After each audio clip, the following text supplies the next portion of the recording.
Hi, everyone. I'm Janelle, and thanks for coming to the very first ODevs Remote. Sorry for having some of these technical difficulties. Yay, cool. So if this is your first time, which I guess it is for all of us, the way that this is going to work out is that you get to kind of hear Anna do some really, really nifty stuff and talk about working remote and her adventures in doing all that cool stuff. And if you'd like to speak in the future, definitely let anybody on the ODevs board know, and we can set that up for you. But we're very excited to have Anna here to give her talk about working remotely and everything that she's discovered with doing that. So without further ado, I'm going to lend this over to Anna. All right. Hi, everyone. Can you see me?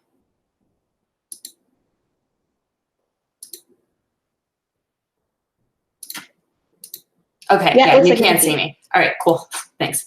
I was focusing on Janelle on the Google Hangout, so I wasn't sure. So yeah, hello, and welcome again to the first Orlando Devs Remote Meetup. Super excited to be here, and I'm really happy that you guys can make it out. Since this is our first remote meetup, I thought it would be great to talk about remote work. So let me just screen share with you guys. I have a little presentation set up. So first, we're going to look at some general observations on remote work, just the advantages, disadvantages. Then we're going to look at a couple of companies that are fully remote and what they're doing to make remote work for them. And then we'll end on some additional tips on making remote work viable for you and your team. And in case you don't have a remote position right now, some tips on getting hired for one. So first, a little bit about me. Name is Anna Elde, and I'm a software engineer at Mend. We're a telehealth company here in Orlando.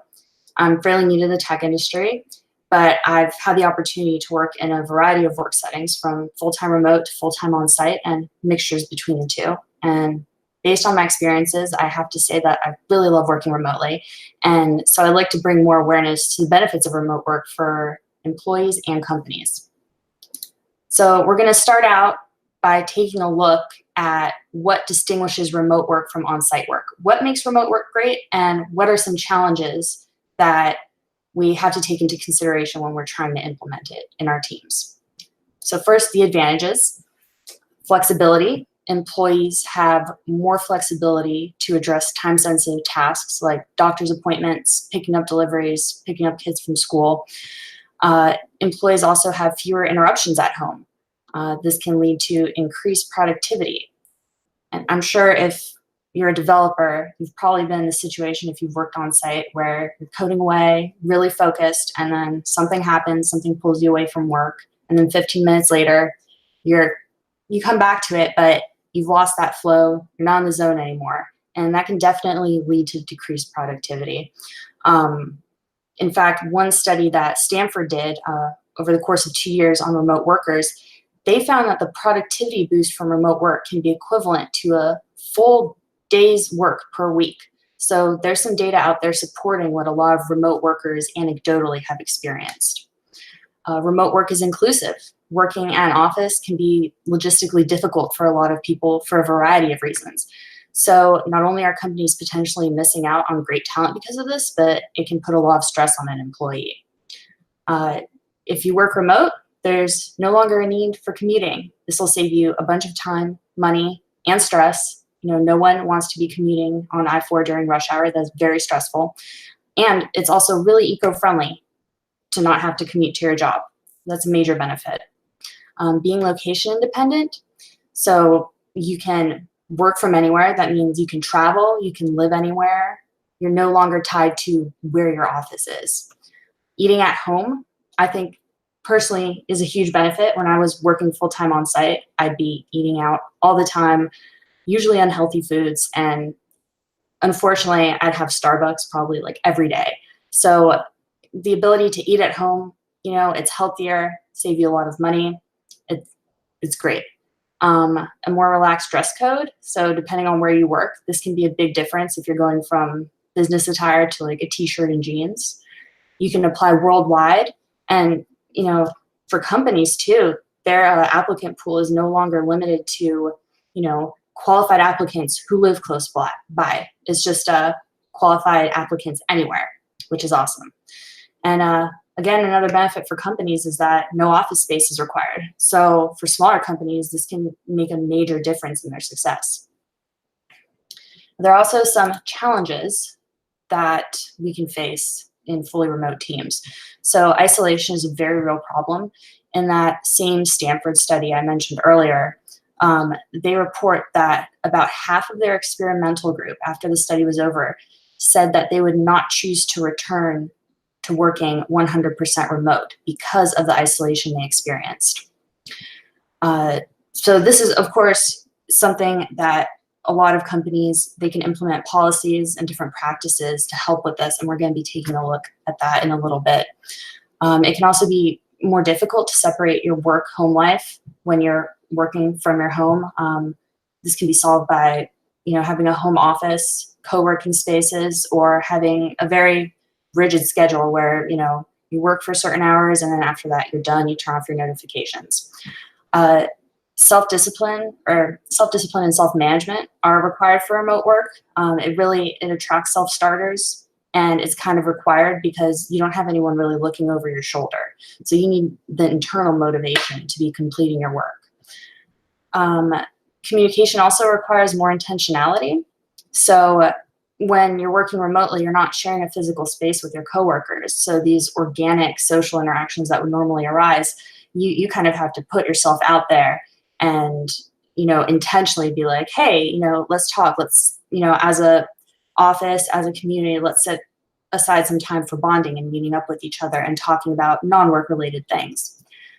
For companies, if they have an international remote workforce, the payroll can definitely be more complex, handling different tax codes and such, and different time zones require compromise between people. So with all this in mind, we're going to take a look at two fully remote companies, GitLab and Automatic. If you're not familiar with these companies, I'm going to go over a little bit what they're about, and they're going to look at their company culture and see how that enables their fully remote workforce and what practices they've implemented to make it viable for their team. So first, we're going to look at GitLab. If you're not familiar with them, they're similar to GitHub. They're a version control, issue tracking, and continuous integration and delivery platform, but they kind of distinguish themselves in that they say that they cover the full DevOps lifecycle. So they have integrated continuous integration, whereas with GitHub, you have to use an external provider for your CI pipeline. And also, GitLab, they actually have a community edition, so you can self-host it on your own personal server, which is pretty cool. They were established in 2011, and now they currently have 679 employees across 54 countries. They used to have a headquarters in San Francisco, but they closed it down because nobody was coming in. Everyone was working remotely. In 2017, they reported $10.5 million in revenue, and they've been valued at $1.1 billion. So they're doing pretty well for themselves. Now, in terms of their company culture, we can take a look at GitLab's remote manifesto. This was first published in 2015 when they only had 9 employees. And since then, they've grown to over 600. And it's changed a little bit, but most of it remains the same. So we're just going to touch on a couple of these and take a look at them. So hiring and working from all over the world instead of from a central location. So this means that you can hire great people no matter where they live. And something else it means is that for employees, they'll never be in a situation where an office shuts down, so they're forced to decide between relocating and their job. So in a way, it offers more stability. Flexible working hours over set working hours, and the results of work over hours put in. So this relates to a shift in mindset that companies have to go through when transitioning from on-site work to remote work. When people are working on-site, you can see them arrive and leave at a certain time. You can see them working at their desks. You can't really do that with remote work. So GitLab's answer is shifting to a mindset that focuses on the results of work rather than just hours present in time. The next few points: writing down and recording knowledge over verbal explanations, writing down processes over on-the-job training, public sharing of information over need-to-know access, opening up every document for editing by anyone over top-down control, and asynchronous communication over synchronous communication. So these last points all focus on communication, which is so important in remote work since the flow of information is very different compared to working in an office.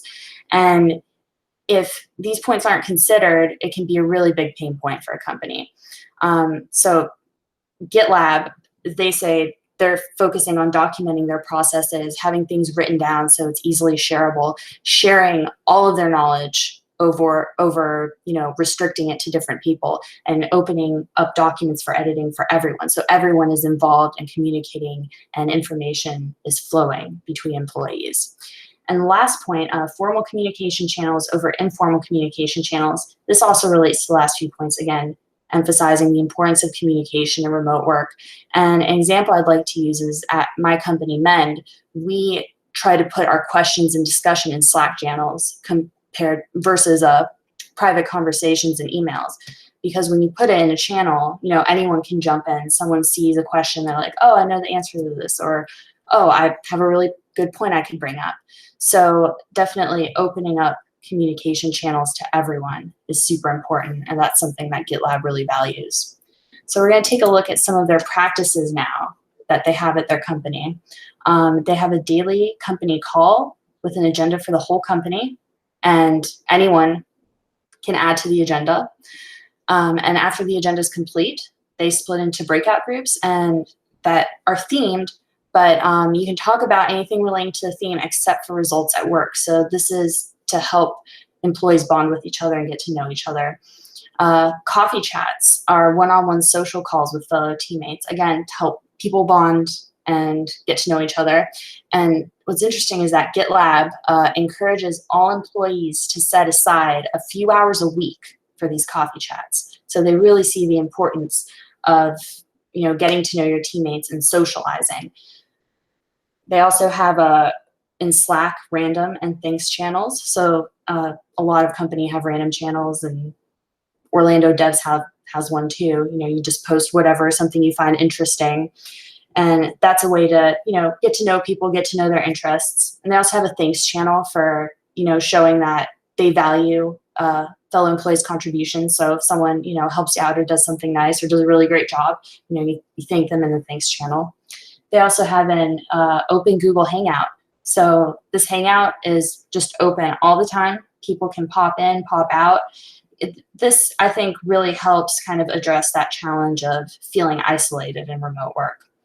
And then they have in-person summits about every 9 months to meet each other and build their culture and community. And another practice that I really like that GitLab does is an emphasis on work-life balance. So here's some tips that they give for prioritizing your work-life balance when working remotely. So dedicating time for stepping away from your workspace every hour, keeping a consistent schedule, taking naps when necessary, planning time off explicitly, disconnecting when you're not working. And, since you're not working in an office you normally have lunch with coworkers or whatever. So they encourage you, ask your friends out to lunch instead. Definitely try to socialize. So the next company we're going to look at is Automatic. If you're not familiar with them, they're the creator of WordPress. They run WordPress.com, and they're also the creators and maintainers of WooCommerce and Gravatar, and among other products. They were established in 2005. They currently have 918 employees across 69 countries. And they also have a former headquarters in San Francisco, which, like GitLab, they shut it down because no one was coming into work. Everyone was working remotely. In 2016, it was estimated that they were making about $50 million in revenue per year. And in 2014, they were valued at $1.16 billion. So they are also doing extremely well with a fully remote workforce. So Automatic's culture, they sum it up in their Automatic Creed. And I'm just going to take a couple of lines from their creed so we can see how it relates to working remotely. So they really value collaboration, communication, and trust. They say that teamwork is the core of how Automatic operates. And a line from their creed is, "I will communicate as much as possible because it's the oxygen of a distributed company." So they're all about, trust between employees, helping employees feel comfortable about sharing information. To quote their head of support, Steph Yu, all of their guidelines and processes start from a place of trust. So, for example, everyone at their company can update any documentation. They want people to feel comfortable about asking questions, to be aware of differences in communication styles, and bridging gaps between their employees. Self-motivation is also really important to Automatic. Another line from their creed is, "I am more motivated by impact than money, and I know that open source is one of the most powerful ideas of our generation." And to quote one of their team leads, Scott Birkin, Automatic has many policies designed to empower employees, and remote work is just one of them. They believe individual workers know best how to be productive, and that management's job is to provide choices and then get out of the way. So definitely, they really encourage their employees to be self-motivated and to, have passion for what they're working on. And I think that really helps make their fully remote setting work. And they also emphasize inclusivity through remote work. So their CEO has said offices are very exclusionary environments by definition. And the only people who can contribute are people who can physically be at the office and at certain hours of the day. So we're going to take a look at some of their practices that they've implemented.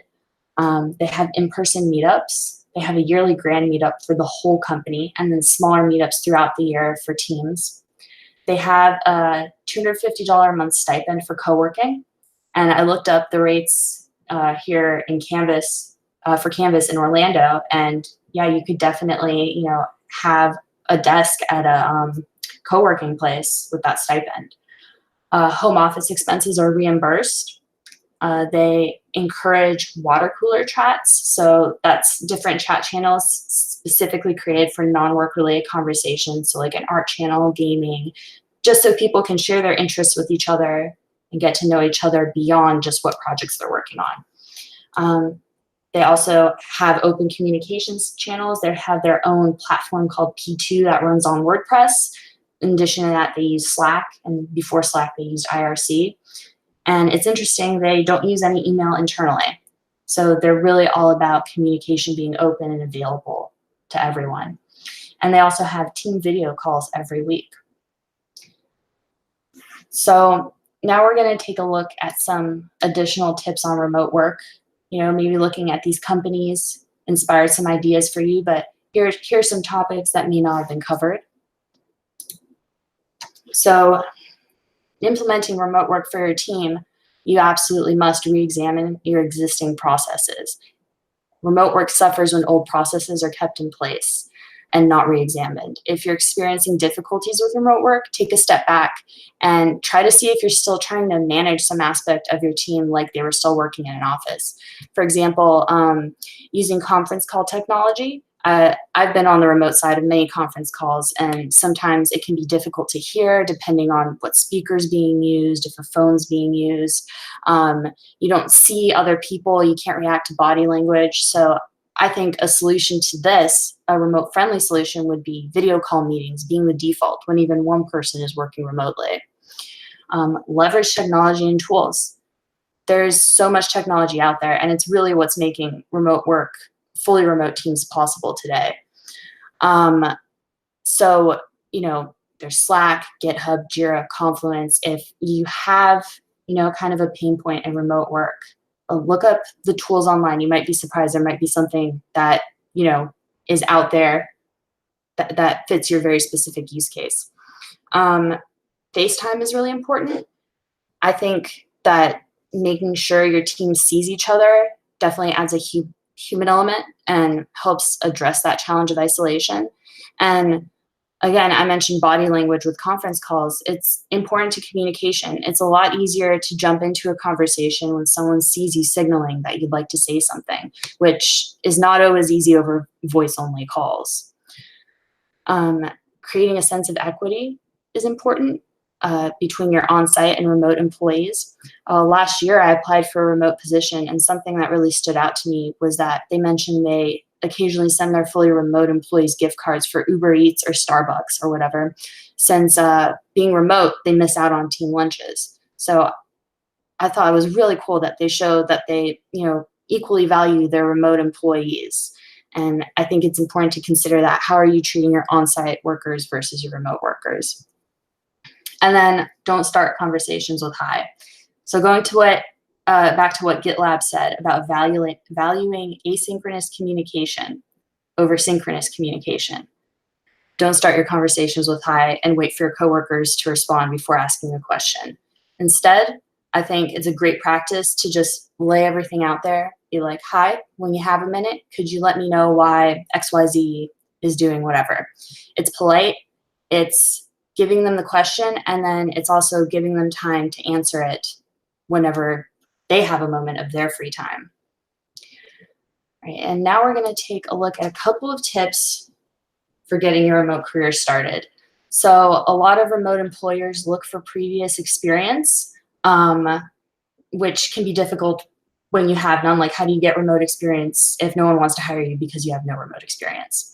So something you can look at is outside of jobs. Have you taken any online classes and done successfully in them? That can show that you can handle remote work, completing a project successfully when you're not physically in person in a team.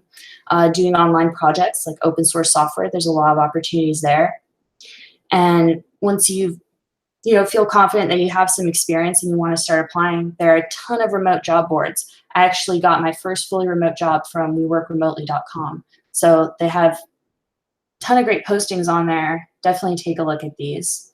And then networking, meet people that work remotely and they might have room in their companies. There's a ton of remote workers on the Orlando Devs Slack. Talk to them, ask them what's like, ask them, what they're working on, and you might be able to get a position at a fully remote company. So now I'm going to open it up to questions. And later today, if you guys want to take a look at these slides, I'm going to put it up on my Twitter. And I have a ton of sources that you can look at if you want to dive deeper into any of these things. So definitely check that out. So let me take a look at these questions. Okay.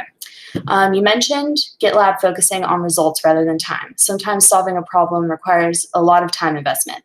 Could this lead to a situation where someone's value is unfairly challenged? To that, I would say you have to split the problem up. I think that, basic agile principles, if you see a gigantic user story or Jira card or whatever terminology you use at your company, and it's hard to, track the progress of that giant thing, break it down into chunks. Everything can be broken down. You have to think of it outside of just oh, I'm coding this huge thing. Well, what components go into it, modules, is there research that needs to be done? And I think through breaking those problems down, you can track the results accurately. So that would be a solution for that. I have a question, if you don't mind me asking. Yeah, of course. Live. So for those who are trying to look for remote jobs currently, you mentioned, we work remotely and talking on Slack. But what about, trying to go to meetups or anything like that? Do you think that helps with finding remote work as well? Well, I've never been huge on networking at meetups, so I personally wouldn't know. I assume if you remote devs do go out to meetups, because personally, I go out to them because I need to get out of the house once in a while. So that's a perfect opportunity. But I don't network much of them. But I think you could, and yeah, definitely ask, oh, where do you work? Oh, I'm working remotely, and there you go, you've met a remote worker. I think another opportunity to kind of try out remote work that I didn't mention is, at your current company, ask about, working remotely 1 day a week. Most companies will be pretty open to that. I think I saw some statistics that say at least 50% of American workers today work remotely some of the time. So that could be 1 day a week or a month or something, but it's at least some of the time. So it seems like companies are becoming more and more open to that. So if you want to get that remote experience, you know, it never hurts to ask. The worst thing they can say is no, of course. Yay. We have another question from David. It says, could you say more about the pluses of being in co-working space versus just working from a coffee shop? So I haven't worked at co-working space, but I have worked from coffee shops. And I would say co-working spaces, I think the model is like you rent out a desk and you also have like access to their facilities, conference rooms. So I think there's probably more privacy there. It probably feels more like a predictable environment. Coffee shops, you know, like someday there could be somebody like super loud there and, you know, distracting. So you just end up going back home, or, you know, you never know what's going to happen. But co-working spaces, everyone's there to work. And another benefit of co-working spaces is that, you know, you're probably going to meet a lot of other remote workers in tech. So it's good for networking. But yeah, personally, I've worked at coffee shops before. I'm kind of avoiding them now because I'm working on healthcare software, so we have to be HIPAA compliant. So I'm worried about taking my laptop anywhere. But back when I was working at an agency, I loved going to a coffee shop, just like, you know, coffee and focus. It was awesome. So this next question, do you think it'd be less likely for a company to allow remote working if they haven't been there for a year? It all depends on the company. The first company I worked at, within a few months, because the rest of my team, they were doing 1 day a week remote, and we actually had 2 fully remote workers living in other states. They allowed me to work 1 day a week remote. They were super open to that. But, you know, if a company doesn't have an established remote policy and you're asking them to like make one for you, I'd say they would probably be less likely. But again, never hurts to ask. You know, if you can present like a good case for it, you know, like it would help improve your work-life satisfaction. It would help you focus, and you show them some of these stats that I mentioned here, you know, that you might be able to convince them to try that out.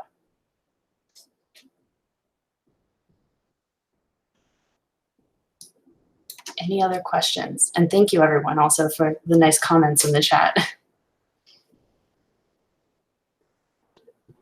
Alrighty, Anna, if you don't mind me asking, would it be okay if people talk to you personally on Slack or via Twitter so they can kind of get a hold of you and figure out what you're doing and things like that? Yeah, for sure. My DMs are open on Twitter, so message me whenever. And yeah, I'm also on Slack, and I'm on there every day because, you know, the ODevs Slack actually definitely helps with that, you know, challenge of isolation and feeling like disconnected socially. It's like, it's nice to talk to people and just talk to random things, even if they're not at your company. So yeah, I'm on there all the time. Awesome. That's really great, especially because some people might be watching this later on in the future. So super cool to know that we'll be able to talk to you anytime. Yeah, for sure. Yay. All right. Thank you so much, everybody. We really appreciate you being here, Anna. Thank you for being the inaugural speaker. Yeah. Thank you for having me. Yeah, I'm definitely super stoked about this. It's kind of amazing to have you here. So cool. So, oh, actually, we have one more question. Yeah. It says, how does your company feel about you relocating internationally? I haven't asked them. I don't know. I don't know. Honestly, I haven't asked them. I've done like really long trips where, like, just this past December, we visited my in-laws for 3 weeks. And for 2 of those weeks, my husband and I were working remotely. The company was totally fine with that. They do like for us to be in the office sometimes. Like we do 1 day a week on site right now, just so we can like hang out, do team lunches, and that's pretty fun. So I don't know, relocating internationally. I guess like if a company feels like they value you enough, and if you're already working remotely part of the time, they would probably be open to it because they want to retain that talent and they want you to keep working there.